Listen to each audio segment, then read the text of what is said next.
Hi,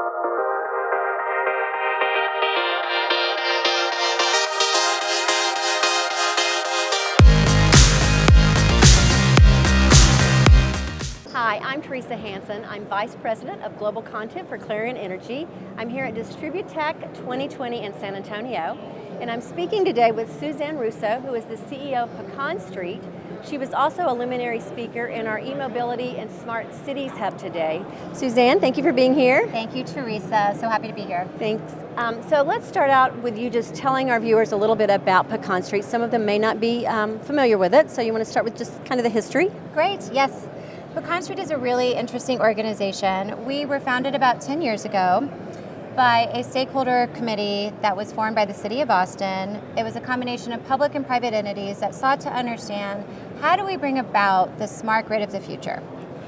With the rise in consumer technology, Internet of Things, the decline in cost of clean energy and distributed energy resources, and Austin has a municipal utility, the city really wanted to take the lead in carrying out research and product development and product testing that would help utilities around the world really understand how do we accelerate the transition to clean energy resources. And so Pecan Street was born out of that process as an independent research and development 501c3 organization. So for the past 10 years, we've been collecting data and analyzing that data with a variety of partners, academic partners, and private sector companies to understand how do people really use energy and water in their homes, what are opportunities to better manage those resources, and what kind of solutions do customers actually want to have. Okay, so you spoke earlier today in our hub, our e-mobility and smart cities hub, and I know you talked about some of the roadblocks as far as kind of like where we are now and what are the roadblocks to getting where we need to be in the future. Do you want to discuss that a little bit? Yeah, so through the course of our research over the past 10 years, we've identified a handful of technology roadblocks that are preventing us from taking what we think is the future electricity system, a cleaner, more affordable, more resilient electricity system, and making that our present. And these technology roadblocks are all solvable. There are technology and policy solutions to overcome them in the short term, but we need utility and regulatory leadership to do that.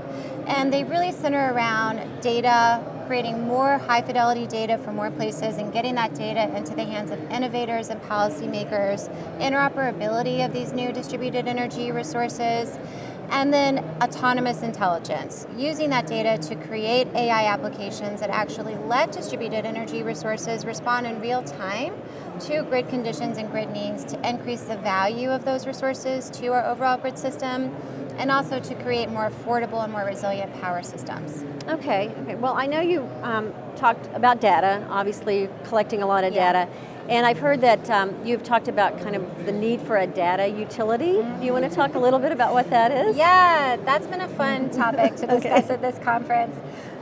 So when we were looking at this need across a variety of our academic and corporate partners, we identified a major roadblock at the intersection of device data, smart inverter data, and grid system data. So there's not a platform where all of those systems can exchange information, respond in real time, and talk to each other, and share information about what we're seeing and what we're doing.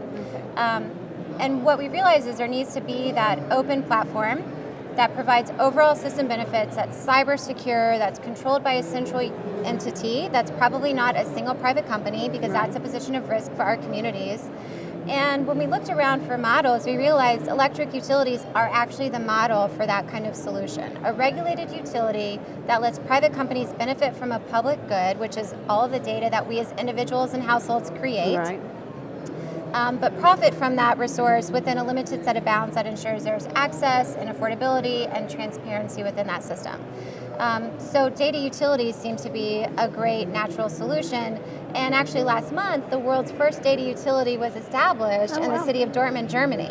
The city, along with its municipal utility, joined forces to create a new company that is a data utility that's bringing together all of the data from the city's smart investments, smart infrastructure investments, and combining it in one place to guarantee transparency, to guarantee public benefit, but also to figure out what can we do when we combine those different data sources, what new insights can we create, what new technologies do we realize we need to have to further overall progress towards smart futures. And also just to maintain control of that data from a privacy and security perspective. So it's already happening. It seems to be a really logical transition that's taking place, but we love to have more conversations about that here in the United States with our regulators and electric utilities taking the lead on figuring out how do we solve these problems around energy data. Okay, well, it sounds like you guys are doing some really exciting things, so Thanks. I'll be anxious to see how, keep track of it and see how things go. Thank you so much. Yes, Teresa. thank you It's for been being a with pleasure. us. I appreciate it.